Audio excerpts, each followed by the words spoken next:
This is the story of Ayaan. Ayaan lived in a small town where people knew each other by name, yet everyone carried their own worries quietly. He didn't come from a wealthy family, nor did he have any special status. He was just a simple young man with a deep heart and a very clear way of thinking. Ayaan's mornings always began the same way.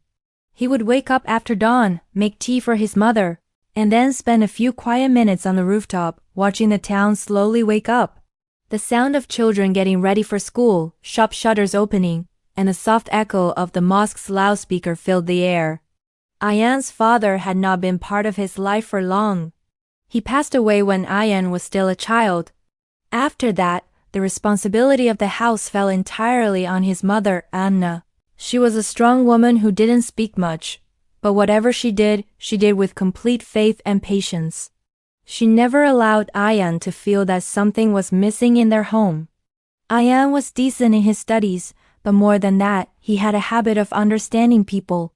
He quietly observed others, listened carefully, and felt their pain without them having to say much. That was probably why he seemed more mature than his age. During college, Ayaan worked part-time jobs. Sometimes at a bookstore, sometimes at a photocopy shop.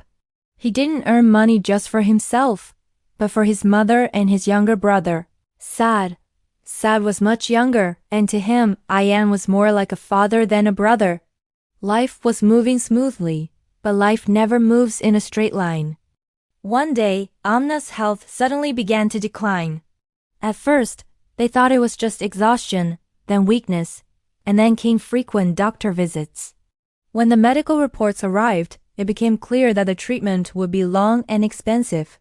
Ayaan held the reports in his hands and stared at them for a long time. There were no tears on his face, no panic, just a deep, heavy silence. That night, Ayaan couldn't sleep. Only one question kept circling in his mind. What can I do for my mother? He changed his college schedule, increased his working hours, and cut down on his own expenses. Some days he ate only one meal. But whenever his mother asked, he smiled and said, "I'm completely fine, Mom." People in the town knew Ayaan, but no one truly knew the battle he was fighting inside. Every day, he helped others, guiding an elderly person across the road, buying a book for a child, but when it came to his own struggles, he stayed silent. One day at the bookstore, something unusual happened. An elderly man came in, wearing worn-out clothes, his eyes filled with tiredness.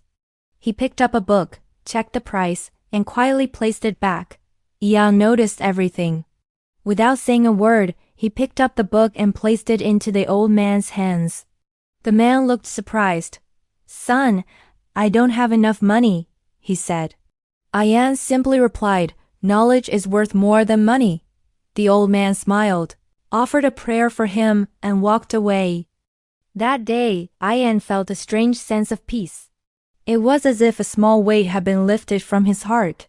He realized that when we do something for others, life gives something back in return, even if not immediately. Days passed. His mother's treatment continued. Sometimes hope grew stronger, sometimes it weakened. Through it all, Ayaan stayed strong. He never showed his weakness in front of Saad. For him, he was always the strong brother. One night, while sitting in the hospital corridor, a woman sat beside him. She was also waiting for someone she loved. For a while, they sat in silence. Then she said, "You seem very quiet, but there's a lot of strength in your eyes." For the first time, Ayaan felt that someone had understood his pain without him saying a single word. Life continued to move between small encounters, small acts of kindness, and heavy responsibilities. Ayaan didn't know what challenges the future held for him, but one thing was certain, he had become stronger than before. He had learned that a meaningful life is not one lived only for oneself, but one lived for others.